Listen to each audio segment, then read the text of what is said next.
मित्रों, गिद्धनी की नवरात्रि इस कथा को सुनने मात्र से ही औलाद पर आई विपदा भी टल जाती है और जिसके औलाद नहीं रहती है उसको औलाद की प्राप्ति होती है। जैसे कि इस कथा में एक ब्राह्मण और ब्राह्मणी थे जो कि उनकी आयु 40 वर्ष और 45 वर्ष की हो गई थी। मां दुर्गा की उन्होंने कैसे पूजा की थी कि उनके आशीर्वाद से उन्हें एक गुणवान तथा बुद्धिमान और बलशाली पुत्र की ही प्राप्ति हुई थी। मित्रों, आपको और आपके परिवार को नवरात्रि की ढेर सारी हार्दिक शुभकामनाएं और आप सभी पर माता रानी की कृपा सदैव बनी रहे। आज हम आप सभी को नवरात्रि की पावन कथा सुनाने जा रहे हैं। इस नवरात्रि की कथा सुनने मात्र से ही मिलेगा माता रानी का भरपूर आशीर्वाद। यदि आपके औलाद पर विपदा आई है तो वह भी टल जाएगी। इस कथा को वैसे तो साधारण दिनों में भी सुना जा सकता है, लेकिन नवरात्रि में इसको सुनने से कई गुना ज्यादा फल प्राप्त होता है मित्रों। इसलिए नवरात्रि में इस कथा को पूरा अवश्य सुनिएगा। और जो लोग इस कथा को आधा अधूरा सुनते हैं उन्हें माता रानी का आशीर्वाद नहीं प्राप्त होता है। नमस्कार मित्रों, आप सभी लोगों से निवेदन है कि इस कथा को और कहानी को सुनने से पहले कमेंट बॉक्स में जय माता दी लिखकर, वीडियो को लाइक करके, चैनल को सब्सक्राइब करके बेल आइकन ऑल पर प्रेस कर लीजिए, जिससे आप सभी लोगों को हमारा वीडियो सबसे पहले मिले और आप सभी लोग प्राचीन कथाओं और कहानियों से जुड़े रहें। आइए अब कथा को सुनना आरंभ करते हैं। मित्रों, प्राचीन काल की बात है। एक नगर में एक ब्राह्मण और उसकी पत्नी रहते थे। उनके पास अनधन की कोई कमी नहीं थी, लेकिन वह दोनों अपने जीवन में कभी भी कोई दान दक्षिणा और पुण्य का कार्य नहीं किया करते थे।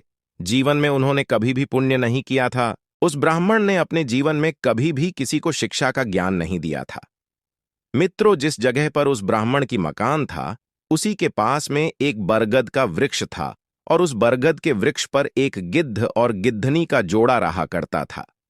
गिद्धनी के दो छोटे छोटे बच्चे थे। गिद्धनी प्रतिदिन मरघटवा घाट पर जाकर के मरे हुए जानवरों की मांस को खाकर अपना पेट भरती थी। फिर वह वापस आकर उसी ब्राह्मण के घर के पास में जो बरगद का पेड़ था उसी पर जाकर बैठ जाती थी। उसी पर ही अपने दोनों बच्चों के साथ बैठ जाती थी और अपने दोनों छोटे छोटे बच्चों की देखभाल करती थी, अपने बच्चों को खिलाती थी। और उस गिद्धनी का प्रतिदिन का यही कार्य था। वह मरघटवा घाट पर जाती थी और जानवरों की मांस को खाकर वापस आ जाती थी और अपने बच्चों की देखभाल करती थी। रोज उस ब्राह्मण के घर पर भी जाया करती थी, लेकिन वहां पर उसको एक भी दाना नहीं मिलता था और गिद्धनी वहां से आगे चली जाती।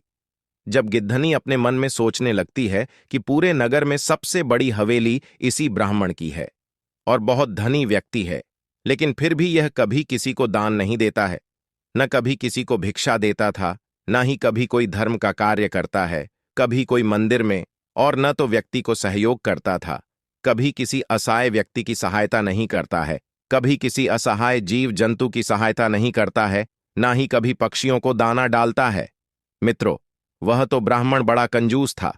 एक दिन गिद्धनी सुबह के वक्त पेड़ की डाल पर से उड़कर वह ब्राह्मण की हवेली पर जाकर बैठ जाती है।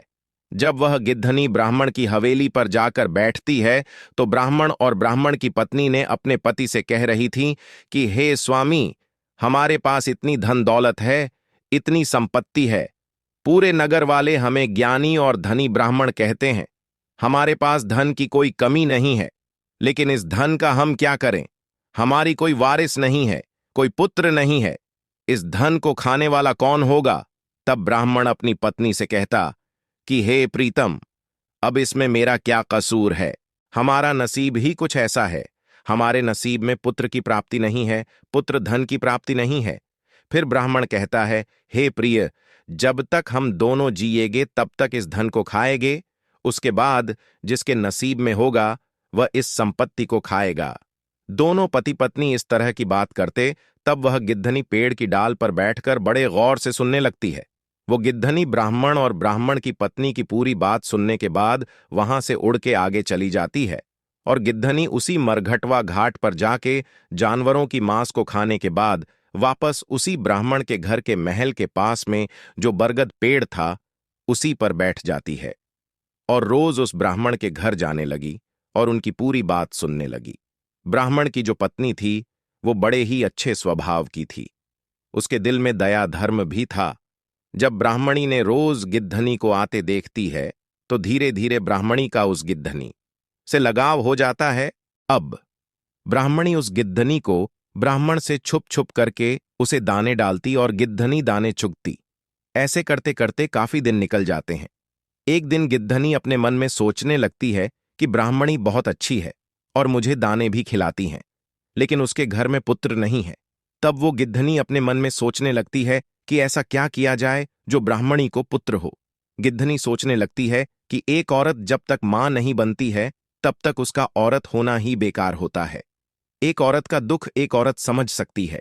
मित्रों, औरत का जीवन ही तब सफल होता है जब वह मां बन जाती है। एक औरत को सबसे बड़ा सुख तब मिलता है जब वह मां बनती है। यही सोचकर गिद्धनी बड़ी दुखी हो जाती है और गिद्धनी सोचने लगती है कि इतनी सीधी साधी ब्राह्मणी है जो रोज मुझे दाना खिलाती है। ऐसा मैं क्या करूं जो इसके घर पुत्र जन्म ले और इनको भी पुत्र की प्राप्ति हो। यही सोचने लगती है कि मैं ऐसा क्या करूं। एक दिन गिद्धनी के मन में यह ख्याल आता है कि मैं क्यों ना जगत जननी मां दुर्गा के पास पहुंच जाऊं और उनसे इन ब्राह्मण और ब्राह्मणी के लिए अरदास करूं, उनसे अर्जी करूं। यही सोचकर गिद्धनी अपने पति गिद्ध से कहती है, हे पिया जी, मैं कुछ दिनों के लिए कहीं जा रही हूं, आप बच्चों का ख्याल रखना, इनको समय समय पर दाना पानी खिलाना। इतना कहकर और गिद्धनी अपने उसी पेड़ की डाल से उड़ती हुई जाती है।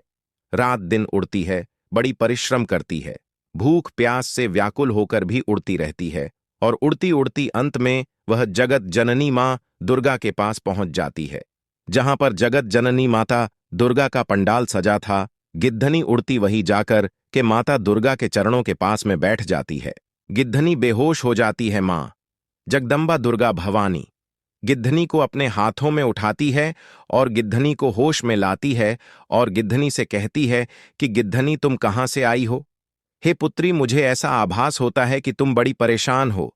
तब गिद्धनी मां दुर्गा से कहती है कि मैया, मैं बहुत दुखी हूं और बड़ी दूर से आई हूं। मैं अपने दुख के लिए दुखी नहीं हूं, किसी और के दुख के लिए बड़ी दुखी हूं। तब माता दुर्गा कहती है कि पुत्री, आप मुझे स्पष्ट बताइए, बात क्या है, उसको खुल करके बताइए। तब गिद्धनी कहती है कि मैया, जहां मैं रहती हूं वहां पर एक ब्राह्मण और ब्राह्मणी रहते हैं, उनके कोई पुत्र नहीं है। और वह गिद्धनी इतनी बात माता दुर्गा से कहती है और फिर से बेहोश हो जाती है। माता दुर्गा फिर से उस गिद्धनी को होश में लाने की कोशिश करती है। काफी देर बाद में गिद्धनी फिर से होश में आती है। तब मां दुर्गा उस गिद्धनी को कुछ दाना पानी खिलाती हैं और गिद्धनी से कहती हैं कि पुत्री, तुम चिंता ना करो। थोड़ी देर के लिए माता दुर्गा गिद्धनी को साथ में लेकर माता साथी अनसुईया के समक्ष जाती हैं और साथी अनसुईया से कहती हैं कि देवी, फलानगर में एक ब्राह्मण और ब्राह्मणी रहते हैं, क्या उनके नसीब में कोई पुत्र है या नहीं? तब देवी अनसुईया ने ध्यान लगा करके देखती हैं, फिर कहती हैं कि हे जगत जननी जगदम्बे माता दुर्गा, उनके नसीब में कोई पुत्र नहीं है।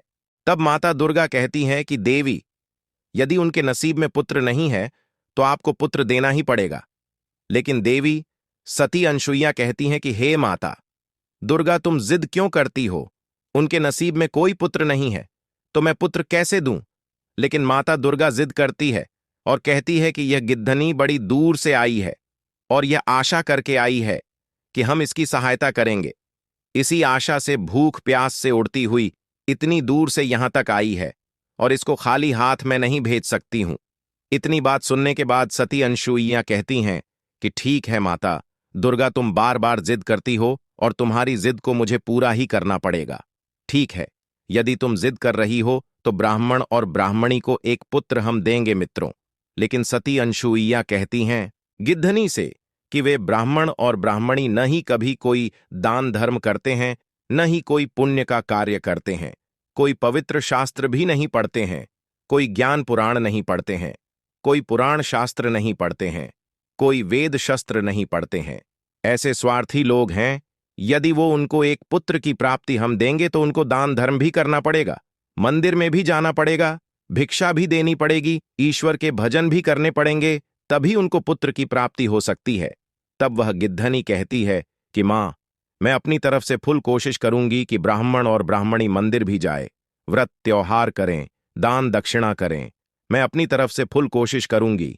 उसके बाद गिद्धनी साथी आंसुइयां और माता दुर्गा को प्रणाम करके और वहां से उड़ान भरती है और उड़ती हुई उसी पेड़ पर आ बैठ जाती है। फिर एक दिन जब वह ब्राह्मणी उस गिद्धनी को दाना लेकर आती है और जब उसे दाना दे देती है चुगने के लिए, तो वह गिद्धनी ब्राह्मणी से कहती है, हे बहन, तुमने मेरे ऊपर बड़ा उपकार किया है। मैं देखती हूं इसी पेड़ की डाल पर बैठकर तुम्हारे पास किसी चीज की कोई कमी नहीं है। यदि तुम्हारे पास किसी चीज की कमी है तो वह संतान की है। तुम्हारे पास एक भी संतान नहीं है, इसीलिए मैं बहुत परेशान रहती थी। लेकिन मैं तुम्हारी संतान प्राप्ति के लिए तुम्हें एक बात बताती हूं। यदि तुम मेरी इन बातों को ध्यान देकर काम करती हो तो तुम्हें अवश्य ही पुत्र की प्राप्ति जल्द ही होगी। तभी वह ब्राह्मणी मायूस होकर कहती है, हे गिद्धनी, क्या तुम सच कह रही हो? मुझे पुत्र की प्राप्ति हो जाएगी? तभी वह गिद्धनी कहती है, हाँ हाँ, अवश्य ही हो जाएगी। फिर वह गिद्धनी उस ब्राह्मणी को पूरी बात बता देती है और कहती है, तुम जितना ज्यादा से ज्यादा हो सके भगवान की पूजा अर्चना करो और अपने पतिदेव को भी पूजा अर्चना और दान धर्म करने के लिए बोल दो। जब तुम दोनों पति पत्नी ऐसा करोगे तो एक ना एक दिन ईश्वर तुम्हारे इन कामों से प्रसन्न होकर अवश्य ही तुम्हें पुत्र की प्राप्ति होगी। फिर वह दोनों ब्राह्मण और ब्राह्मणी पति पत्नी भगवान की खूब पूजा पाठ करने लगे और लोगों में दान धर्म करना शुरू कर दिया। एक दिन वह दिन भी आ गया जब वह गर्भवती हो गई। धीरे धीरे करके उसे गर्भवती हुई 9 महीने बीत गए। उसके 9 महीने बाद ब्राह्मणी को एक सुंदर पुत्र की प्राप्ति हुई। ब्राह्मण और ब्राह्मणी बड़े प्रसन्न होते हैं। अपने पुत्र को पाकर गिद्धनी भी बड़ी खुश होती है। गिद्धनी की भी फूले नहीं समाती है कि उसकी मेहनत सफल हो गई। गिद्धनी भी अपनी मेहनत का फल देखकर बड़ी खुश होती है, बड़ी प्रसन्न होती है। गिद्धनी भी सोचने लगती है कि इस नगर का सबसे बड़ा धनी ब्राह्मण है और जब यह ब्राह्मण अपने पुत्र को अच्छी अच्छी चीजें खिलाएगा तो कुछ थोड़े बहुत टुकड़े नीचे गिरेंगे और वह टुकड़े हमको भी खाने को मिलेंगे। यही सोचकर वो गिद्धनी बड़ी खुशी होती है। धीरे धीरे ब्राह्मण का लड़का बड़ा होने लग जाता है। एक नवरात्रि निकल गई, दूसरी नवरात्रि भी निकल गई, तीसरी नवरात्रि भी निकल गई और चौथी नवरात्रि भी निकल गई। पांचवी जब नवरात्रि आने को होती है तब वे गिद्धनी बड़ी चिंतित होती है, बड़ी दुखी होती है। गिद्धनी सोचने लगती है कि ब्राह्मण का लड़का अब 5 साल का हो चुका है और यह ब्राह्मण और ब्राह्मणी अभी तक कोई दान दक्षिणा नहीं करे हैं, किसी मंदिर में नहीं गए हैं, किसी को भिक्षा भी नहीं दी है, कोई भी पुण्य का काम नहीं करते हैं। अब गिद्धनी यह सोचकर बड़ी दुखी होती है। गिद्धनी सोचने लगती है कि यदि यह इन लोगों ने दान धर्म करना शुरू नहीं किया तो इनके पुत्र को अल्पायु हो जाएगा और वह बहुत जल्द खत्म हो जाएगा। यही सोचकर गिद्धनी बड़ी दुखी होती है, बड़ी चिंतित हो जाती है। गिद्धनी सोचने लगती है कि मैं ब्राह्मण और ब्राह्मणी को कहूं तो कैसे कहूं, मेरी भाषा को यह समझते नहीं है, मेरे इशारे को यह समझते ही नहीं है। अब मैं क्या करूं? यही सोचकर गिद्धनी बड़ी दुखी हो जाती है। तब तक गिद्धनी के बच्चे भी बड़े बड़े हो चुके थे। गिद्धनी अपने बच्चों से कहती है कि पुत्रों, तुम अपना ख्याल रखना, मैं कुछ दिनों के लिए कहीं जाकर आ रही हूं। तब गिद्धनी फिर से उसी से उड़ान भरती है और सीधा उड़ते हुए माता दुर्गा के पंडाल में पहुंचती है और जाकर मां दुर्गा के चरणों के पास बैठ जाती है और मां दुर्गा गिद्धनी से कहती हैं कि गिद्धनी पुत्री, अब तुम्हें क्या परेशानी है? तुमने जैसा कहा था वैसा हो गया। न ब्राह्मण और ब्राह्मणी को पुत्र मिल गया है, न अब तुम दोबारा से फिर क्यों आई हो? तब गिद्धनी मां दुर्गा से कहती है कि मैया, ब्राह्मण और ब्राह्मणी को पुत्र तो मिल गया है, लेकिन ब्राह्मण और ब्राह्मणी को सत्य मार्ग पर लाने में मैं असफल रही हूं। दोनों पति पत्नी पुत्र पाने के बाद फिर से वैसे के वैसे ही हो गए हैं। नहीं कोई मंदिर जाते हैं, नहीं कोई दान धर्म करते हैं, नहीं किसी को भिक्षा देते हैं, नहीं किसी भगवान का भजन करते हैं। अभी भी दोनों पति पत्नी वैसे ही हैं। तब मां दुर्गा कहती हैं, गिद्धनी तो फिर उनके पुत्र की आयु अल्पयोग होगी तथा कम हो जाएगी। तब गिद्धनी मां के चरणों में जाती है तो मैया के चरणों में जाकर बैठ जाती है। फिर मां दुर्गा गिद्धनी से कहती है, पुत्री तुम शांत हो जाओ।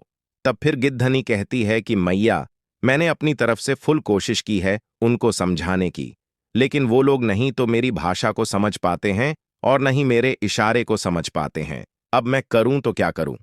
गिद्धनी कहती है मां दुर्गा से कि मां, आप अगर जाकर ब्राह्मण और ब्राह्मणी को सत्य मार्ग पर लाए तो बहुत अच्छा होगा। फिर माता दुर्गा ने गिद्धनी से कहा कि ठीक है, ऐसा ही होगा। मां दुर्गा कहती है कि हम बहुत जल्द ब्राह्मण और ब्राह्मणी के घर में जाऊंगी। अब तुम निश्चिंत होकर यहां से जाओ। मित्रों, फिर गिद्धनी वापस से अपने घर को आ जाती है, आकर उसी पेड़ पर बैठ जाती है। मित्रों, फिर उधर मां दुर्गा उस ब्राह्मण और ब्राह्मणी के घर में छोटी सी कन्या का रूप धारण करके उस ब्राह्मण और ब्राह्मणी के घर जाती हैं। घर के बाहर दरवाजे के सामने खड़ी होकर कहती हैं, हे बहन, इस घर में यदि कोई है तो मुझे थोड़ा भोजन करा दे, मैं अत्यंत भूखी हूं। जब इतनी बात उस ब्राह्मण और ब्राह्मणी के कानों में पहुंची तो वे दोनों झट से घर के बाहर आ गए। फिर वह कन्या बोली, हे दीनहीन ब्राह्मणी, मैं अत्यंत भूखी हूं, हमको भोजन खिला दीजिए जिससे हमारी भूख मिट सके। यदि तुम दोनों हमें भोजन नहीं खिलाओगे तो हम तुम्हें श्राप दे दूंगी। जब ब्राह्मणी ने इस कन्या के मुंह से इतनी बात सुनी तो वह झट से उसके समक्ष दोनों हाथ जोड़कर बोली, हे बेटी, तुम मुझे श्राप और बद्दुआ मत देना, हम तुम्हें जरूर भोजन खिलाऊंगी। तब ब्राह्मणी और उस ब्राह्मण ने कन्या को घर के अंदर ले गए और उसे एक दरी बिछाकर उसी पर बिठा दिया। उसके बाद ब्राह्मणी ने उस कन्या को 36 प्रकार से सजी हुई थाल लाकर उसी के समक्ष रख दिया और कहा, बेटी लो, अब तुम पेट भर के भोजन करो। मित्रों, इतने प्रकार का भोजन देखकर कन्या बड़ी प्रसन्न होती है और बड़ी खुश हो जाती। उसके बाद भोजन को ग्रहण करती है। भोजन करने के बाद उस कन्या ने उस ब्राह्मण और ब्राह्मणी से जाने की आज्ञा मांगी तो उन्होंने कहा, ठीक है पुत्री, तुम जा सकती हो, परंतु जाने से पहले हमें यह बताती जाओ कि तुम मुझे श्राप क्यों देना चाहती थी। मित्रों, जो वह कन्या मां दुर्गा के भेष में बनी हुई थी, अपने मन में विचार करने लगी, यदि मैं इसी कन्या के भेष में रही और इस ब्राह्मण और ब्राह्मणी को उनकी गलतियों को बताती हूं तो यह नहीं मानेंगे। क्योंकि मैं एक कन्या हूं, इसलिए हमें अपने त्रिभुज रूप में इन्हें दर्शन देना होगा। मित्रों, फिर माता दुर्गा उन्हीं के समीप अपने असली रूप में प्रकट हो जाती हैं। जब वह ब्राह्मणी और ब्राह्मण मां दुर्गा के असली रूप को देखते हैं तो दोनों हाथ जोड़कर कहते हैं, हे माता रानी जगत जननी, सभी के दुखों को दूर करने वाली माता, हम दोनों ने आपको पहचाना नहीं, हमारी गलतियों को क्षमा कर दीजिए और यदि हमसे कोई सेवा में कमी रह गई हो तो आप हमें क्षमा करें। हम तो आपके बालक हैं, लेकिन हे जगदम्बे माता रानी, आप हमें श्राप ना दे। तब मां दुर्गा कहती हैं कि हे ब्राह्मण और ब्राह्मणी, तुम दोनों मेरी बात को ध्यान से सुनो। गलतियां तो तुमने बहुत की हैं और गलतियां करते ही जा रहे हो।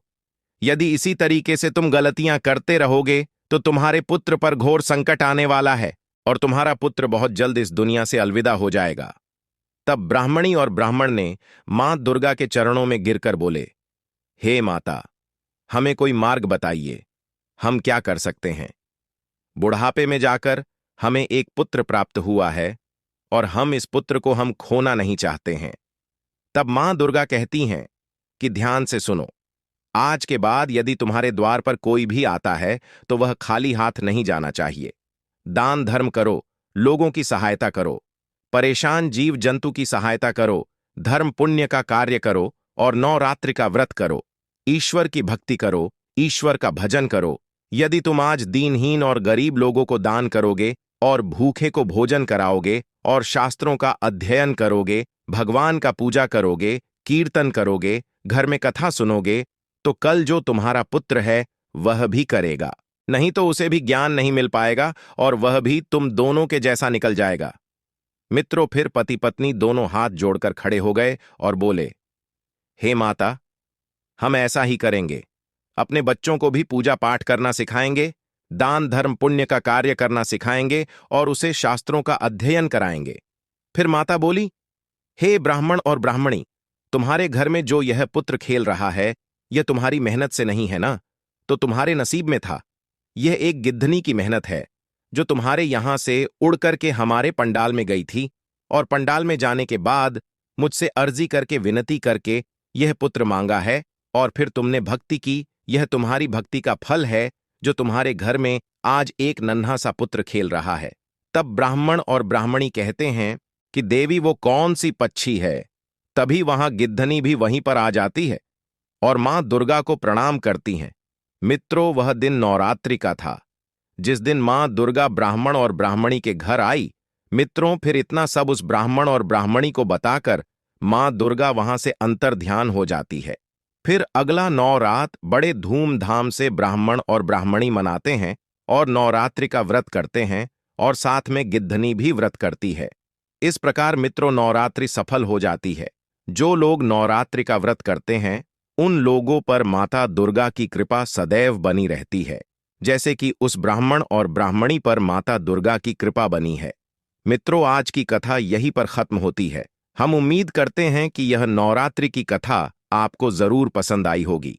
तो दोस्तों, अगर ये कहानी आप लोगों को पसंद आई हो तो कमेंट बॉक्स में जय माता दी लिख करके, वीडियो को लाइक करके, चैनल को सब्सक्राइब करके बेल आइकन ऑल पर प्रेस कर लीजिए, जिससे आप सभी लोगों को प्राचीन कथाएं और कहानियां सबसे पहले प्राप्त हो सके।